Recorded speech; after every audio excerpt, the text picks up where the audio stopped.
Cert Empire presents your complete Microsoft AB-650 exam guide for 2026. MS-102 is retiring, MS-102 is retiring, and AB-650 is changing the Microsoft 365 certification path, and choosing the wrong exam could cost you valuable preparation time. Welcome to this explainer. Today, we're treating this guide as your definitive IT runbook for navigating the AB-650 transition. We're going to move rapidly through 5 key stages: triage, discovery and scope, gap analysis, logistics, and finally, remediation and cutover. Let's dive right in. Phase 1, triage. So who should actually take the AB-650? You know, just because a new exam drops doesn't automatically mean you're the right candidate for it. Most of the traffic we're seeing for the AB-650 falls into one of 4 specific situations. And spoiler alert, they definitely do not all share the same answer. First off, if you are midway through studying for the MS-102 and you already have it booked, finish it. Seriously, a pass applied to your transcript before it retires still counts. But if you haven't started MS-102 yet, stop right there. Pivot and put those hours into the AB-650 instead. Now, if you're an admin whose day-to-day job has suddenly evolved to include Copilot and AI agents, absolutely go sit the AB-650. It's practically your exact job description now. And finally, if you're entirely new to the Microsoft stack, keep in mind this is an intermediate-level exam, so you're going to want to go knock out your fundamentals first. The big takeaway here is that the AB-650 is a leaner, single-exam associate path, meaning that older 2-exam expert badge is basically being retired. Moving on to Phase 2, discovery and scope. Let's decode those exam domains.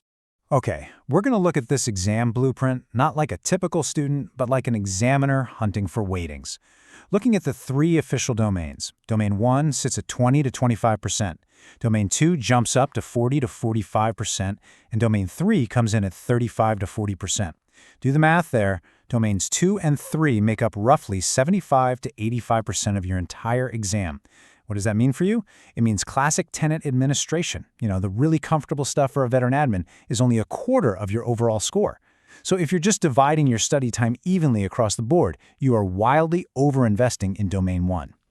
But here is the real hidden secret about that AI weighting. The headline says AI is 35 to 40% in Domain 3, right? Well, that's just the explicitly named AI domain. The truth is, AI content leaks heavily into Domains 1 and 2 as well.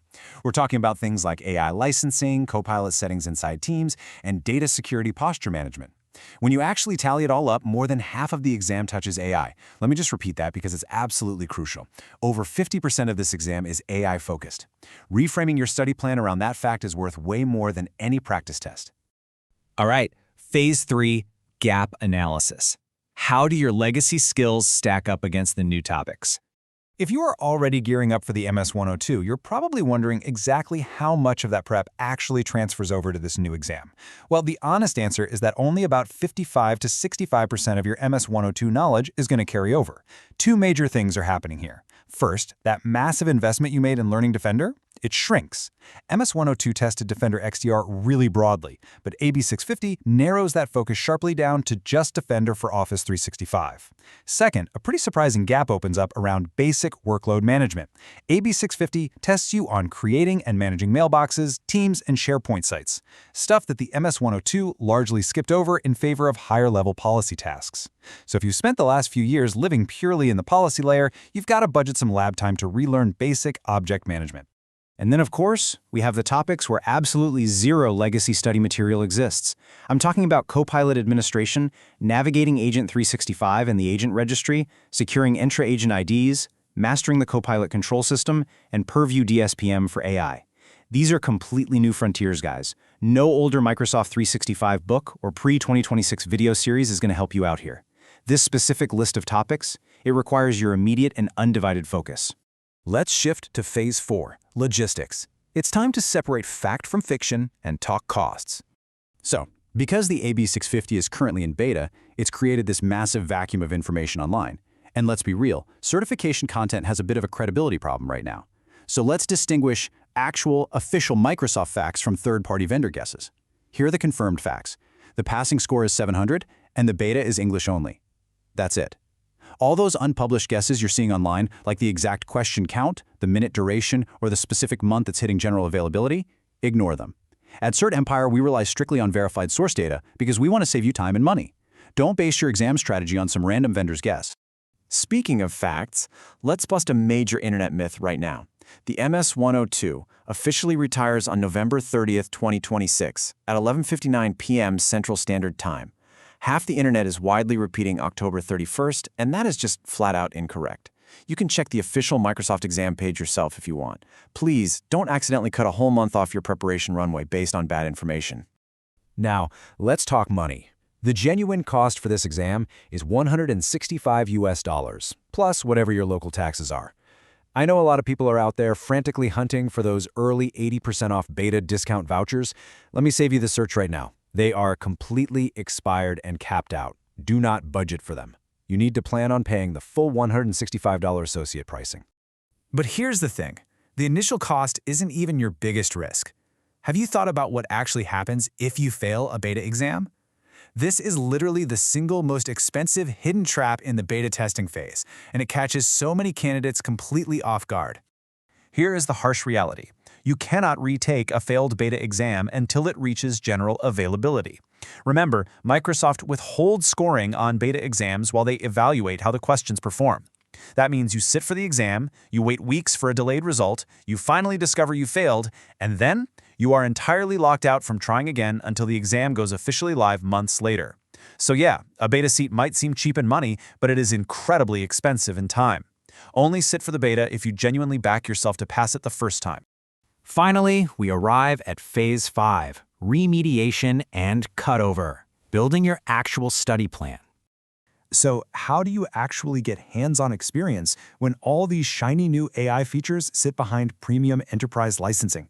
You obviously can't just throw Agent 365 or a Microsoft 365 E7 license on your personal credit card just to study.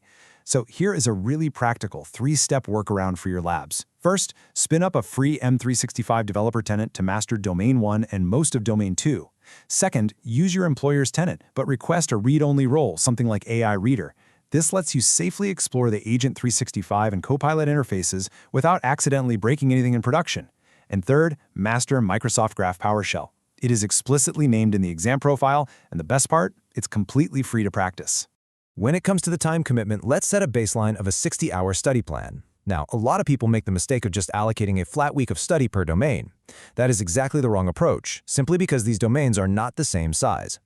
You absolutely must split your hours according to the official weightings we talked about earlier. In a 60-hour plan, Domain 1 should only get about 13 hours. Domain 2 gets the lion's share, taking up around 26 hours. And Domain 3 gets roughly 21 hours. Now, you should definitely adjust this slightly based on your own background. If you're coming from a classic admin role, you'll probably want to shift a few more hours into the AI and Copilot topics of Domain 3. On the flip side, if you're coming from a newer AI adoption role, your Domain 3 instincts are probably solid, but you really need to heavily drill into the Entra and Defender fundamentals over in Domain 2. So, are you ready to stop administering legacy policies and step up to manage the AI-driven workplace? AB-650 is not simply a refreshed MS-102 exam. It is a new Microsoft 365 administration path built around security, governance, Copilot, and AI agents. If this guide helped you understand your next step, subscribe to Cert Empire, turn on notifications, and watch our next certification guide before building your study plan.